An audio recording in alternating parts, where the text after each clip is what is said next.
Dalinar moved through shifting realities. He told himself that he needed to stomach it, that he needed to see what had been. He opened his eyes. For the briefest moment, he stood on a burned hillside at night, in a land with a strange pale moon. A broken city smoldered before him, one with high walls that had been shattered, and within it, strange people.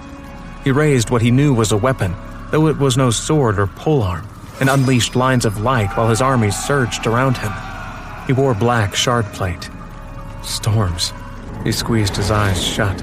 It's merely a possibility. It won't happen. I will make certain it doesn't happen. Yet these were the terms he'd agreed to. If he failed the contest of champions, he would lead Odium's armies in their conquest of other worlds. Could he do that?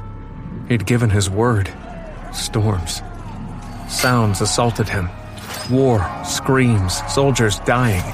He refused to open his eyes to it, and instead reached out. He was a bondsmith. He could make bonds, find bonds, strengthen bonds. There was a strong bond for him here in this place. Or several?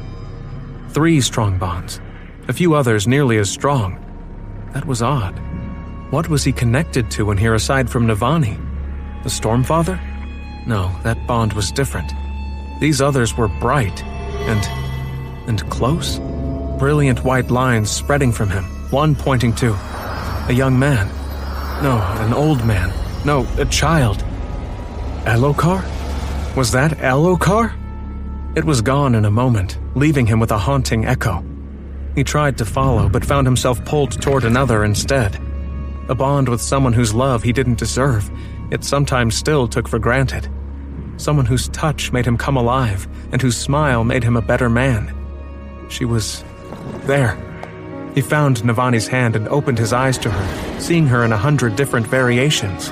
One after another, everything from a young maiden to an aged queen. That smile, that knowing smile, remained the same. We need another vision. Dalinar pushed against the tide of images that flowed around them like a current. We need an anchor. Fortunately, I thought of that. You did? She raised her hand, which was wrapped in a red ribbon. It stayed the same, even though everything else about her shifted. I got it from Shalash. Storms, she was amazing. He touched the ribbon and felt it guiding them, just as the stone had. The realm seemed to calm.